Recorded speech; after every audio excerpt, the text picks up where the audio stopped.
कैसे हो सर? बहुत बढ़िया बेटा। आज मैं आप सभी को क्षेत्र मिति के बारे में बताऊंगी।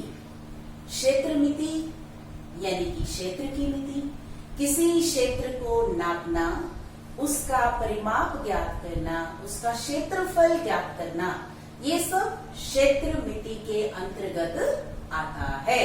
तो मैं सबसे पहले आपको बताऊंगी कि परिमाप क्या होता है।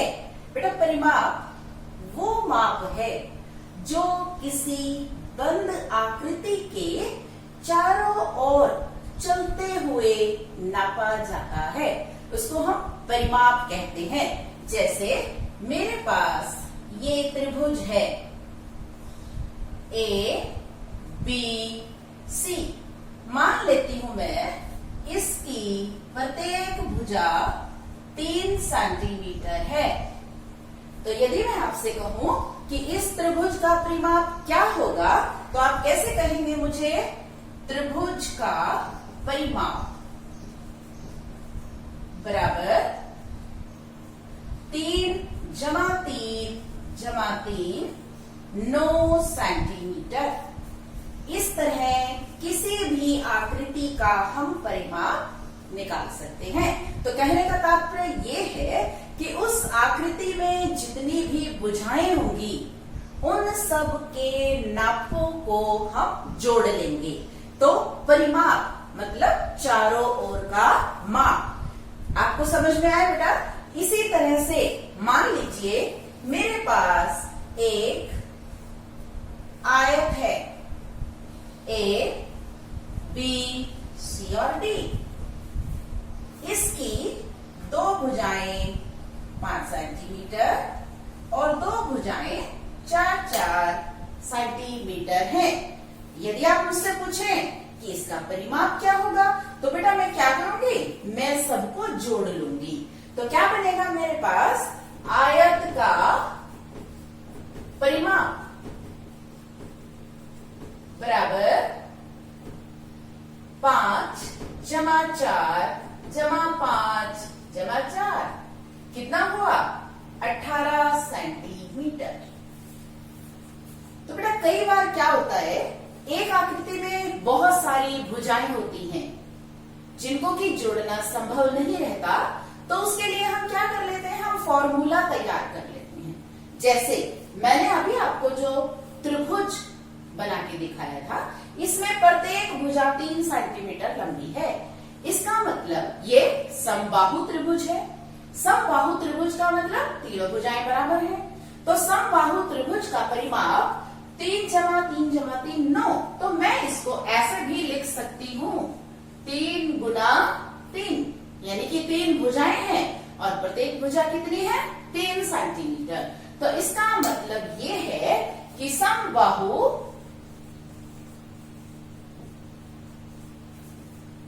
त्रिभुज का परिमाप बराबर 3 गुना भुजा।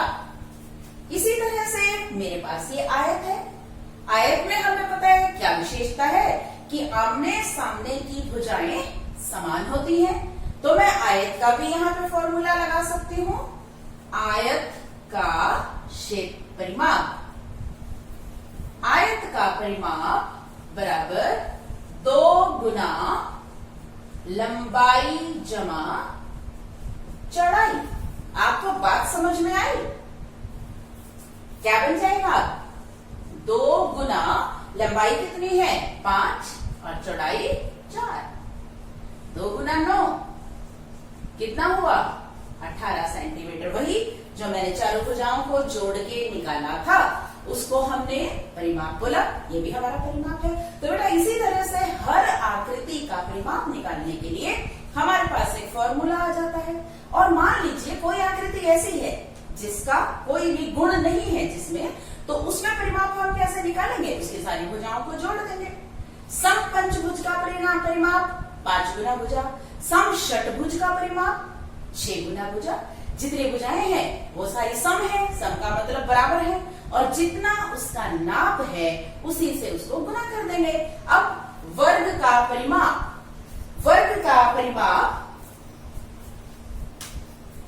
अब बेटा आपको पता है वर्ग में चारों भुजाएं समान होती हैं, तो मैं वर्ग के परिमाप को क्या लिख सकती हूं? 4 गुना भुजा। वर्ग का परिमाप बराबर 4 गुना भुजा, क्योंकि वर्ग की 4 भुजाएं हैं और चारों की चारों भुजाएं कैसे हैं? बराबर हैं। तो अभी यदि मैं आपसे प्रश्न पूछूं कि मेरे घर के पास एक वर्गाकार पार्क है, मेरे घर के पास एक वर्गाकार पार्क है,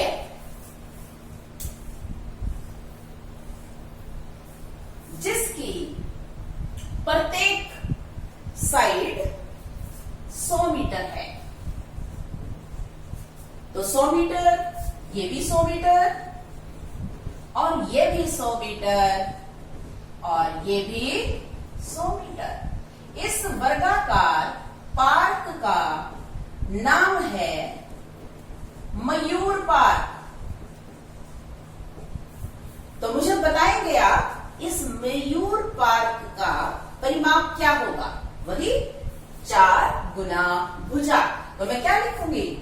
मयूर पार्क का परिमाप बराबर 4 गुना 100, यानी कि 400 मीटर। आ रहा है ना आप सभी को समझ में? कोई भी यदि आकृति है, हम ये देखेंगे कि उस आकृति की भुजाएं कितनी कितनी है।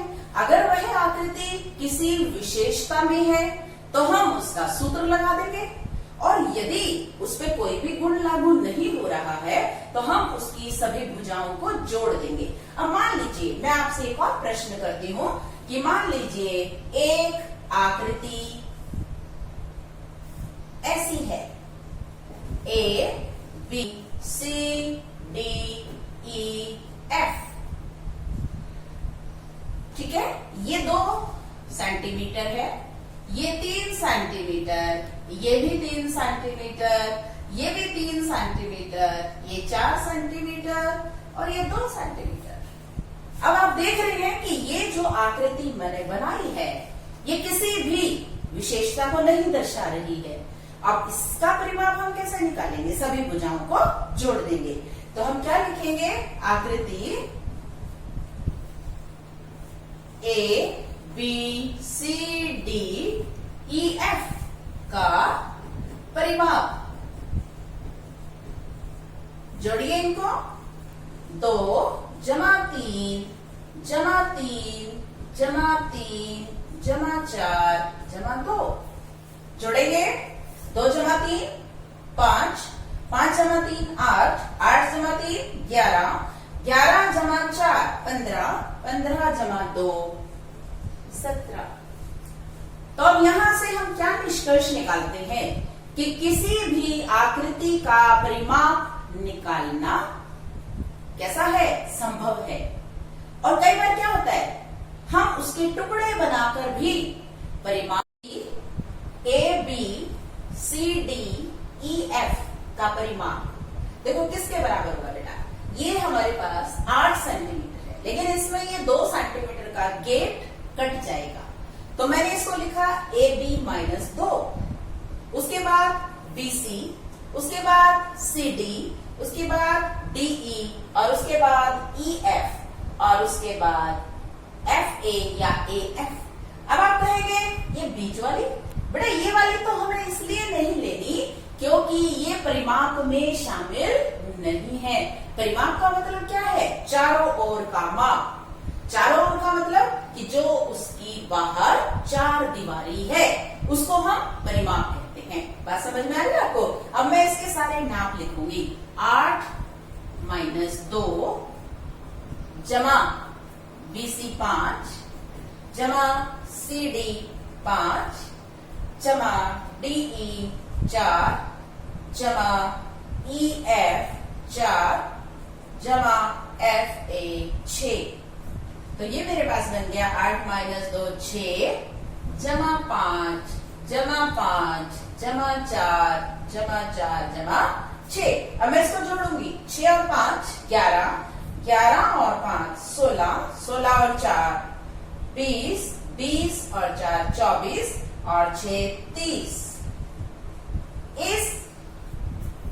इस पार्क का परिमाप कितना है? 30 सेंटीमीटर। तो बेटा ये थी परिमाप से संबंधित जानकारी। किसी भी आकृति का परिमाप निकालने के लिए हम उसके चारों ओर जितना जितना नाप का उसकी चार दीवारी है उन सबको हम जोड़ लेंगे, और अगर उसमें कोई फॉर्मूला लग सकता है तो हम फॉर्मूला लगा देंगे, और नहीं तो उसको जोड़ते चले जाएंगे। आशा है कि आपको समझ में आया होगा। Thank you so much. Bye bye.